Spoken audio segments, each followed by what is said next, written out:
Howdy, what's going on? Merrick from MH Design. Yesterday I posted a video about my process, about trusting your process. And I wanted to follow it up today with actually showing you how I would apply that to an actual project. So this is Trust Your Process 2. The project I want to talk about is called Zenda.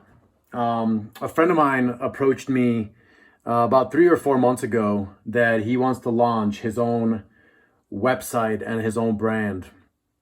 And I'm like, well, what is it? He's like, it's going to be basically a hub for different videos that have to do with fitness, meditation, basically yoga, but it'll be a hub where different instructors are going to be able to post their videos on this hub.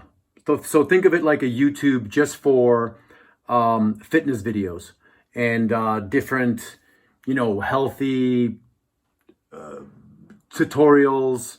And it's going to be a bunch of different instructors kind of uploading their videos from all over the world. He's going to first start in the Spanish-speaking countries. So South America, Mexico, Spain, and I think it's really interesting. And then it'll kind of overflow into the US speaking market. So when we had our first initial kickoff meeting, we talked about, hey, do you have a name? What's the look and feel going to be? How do you feel about this? And he's like, I have a name. I like the word Zenda. So I think he says that means path, the path in Spanish. Senda is actually the correct name, but he changed it to a Z. So it's Zenda. I said, great, that's awesome. Why don't we do a brand sprint? So about a week later, we kicked off a brand sprint. There was 4 of us on the call. 2 of them, myself, and a strategist and a content writer, Jonathan Davis. We went through the process. We figured out his roadmap. So his 5-year, 10-year, 15-year, 20-year roadmap, which is part of the brand sprint. Next, we went into his what, how, and why. So why he's doing it, what he's doing, and how he's going to do it. So that was really important. So we came up with a bunch of different solutions for that. Next, we went to his top 3 values. He came up with freedom, profitable, and simple, which was great. Next, we went to his top 3 audiences. So basically freelance instructors, the media, kind of a tribe, kind of a Zen tribe, and then alternative medicine, acupuncture, massage, chiropractor, those kind of playing in that field, which gave us a really great outlook on what this thing is going to be and how it's going to go on from there. Next, we went to personality sliders. So that basically means, do you want to be exclusive or do you want to be mass appeal? Do you want to be serious or do you want to be playful? Conventional or rebel? Friendly or do you want to be the authority? Mature or classic, or do you want to be young and innovative? So we got a lot of information from that as well. Balance, stability, mind, body, spirit, all those things that kind of came out of that brand, which was great. Next, we talked about his competitive landscape. Where does he want to be? He basically wants to be warm, approachable, not clinical. So it has to have that kind of look and feel to it. So after we got done with that, I kind of went back and I'm like, all right, I'll get you some sketches. So I went into my process. And from yesterday's video, or last time when I shared this, my process is plan, explore, focus, and arrive. So basically that was kind of like the planning part of this, right? Next is the exploration part. So I went into sketching the logo, the mark. So I'm like, Z, that's kind of cool. Path, Zenda, how does that look?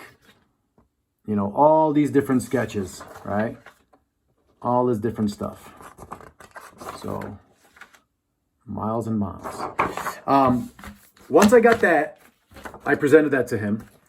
After that, he's like, all right, I like this one, I like this one, I like this one. This one's not too good. I like to borrow from here. After I got his feedback, I went back and I actually, instead of the pen, I went to the computer and I showed him out of the 5 different ones that he picked, I showed him different variations of what the logo could look like. We did that about 2 or 3 rounds. He's my buddy, so, there wasn't a real big timeline, not a big deal. So we kind of went through it. He picked a logo. Once we picked the logo, I kind of went off. I'm like, all right, let me just get in this thing. Let me immerse myself. So I started picking colors. We went through a couple rounds of colors. And that could be anything from, what are the competitors doing? Or let's say red is his favorite color, or orange evokes something within that market. So we just went a few rounds with that. We picked some fonts. Once that part of the project was done, I had a good platform to kind of go and focus on certain aspects of it, which was the colors and which was all these different elements that we kind of created. Once we got through that, I started blowing it out. I started putting it on hats. Here's what it's going to look like on water bottles. Here's what it's going to look like on t-shirts. While I was doing that, I was building all these different supporting graphics that could potentially work within the brand. Because the main logo is a Z, and it basically has this kind of path going through it. It's got this balance going on as well. But what I like about the brand is that it's very fluid. So there's all these different elements that could fit in there as well, that could be put on different parts of the brand, but it's coming from the same place. So we got hats, we got t-shirts, we got, all these different pieces that I presented to him.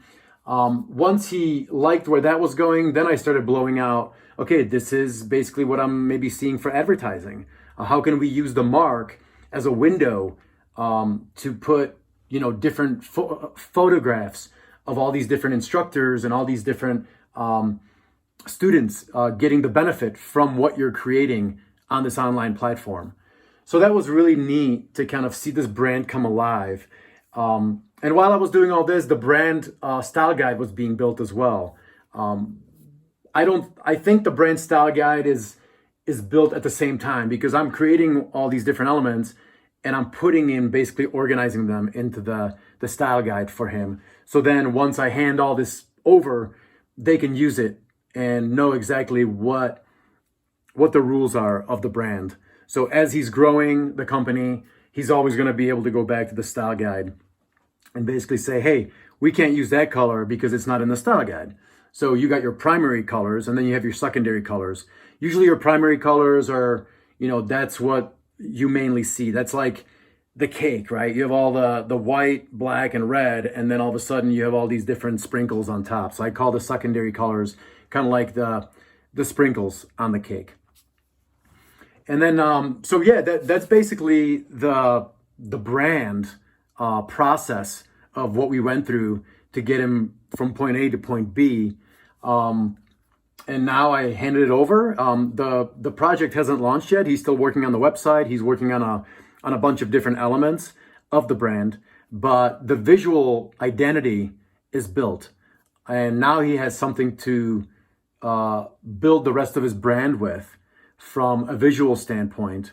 I imagine that he's going to be coming back to me, hey, can you get me this because we're missing this, or so it's definitely a working relationship and it's a partnership. So just because I built this thing for him doesn't mean I'm just going to say, here you go, and do whatever you want with it.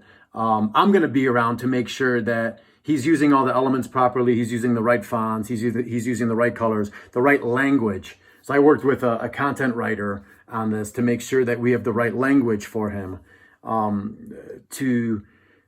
so his audience can basically get a grasp on what they do and connect with the brand. And obviously brand building doesn't happen overnight. It's going to take some time. now we look at Nike or McDonald's arches, we know exactly what it is, but obviously that didn't happen overnight. So building a new brand is interesting. Obviously, there's going to be some shifts. There's going to be some movement. There's going to be some different strategy that's going to come into play. But the main core of the brand is built. Now it's up to whoever's going to take it over to build the rest of it out with all these different visual elements. So hopefully this was helpful to everybody. If you want to talk about anything brand-wise or logos and colors and fine art, whatever, hit me up, Merrick at MH Design. I'm here, and I love this stuff, so I enjoy talking about it. But thank you again for listening, and hopefully this was helpful. Cool. Bye.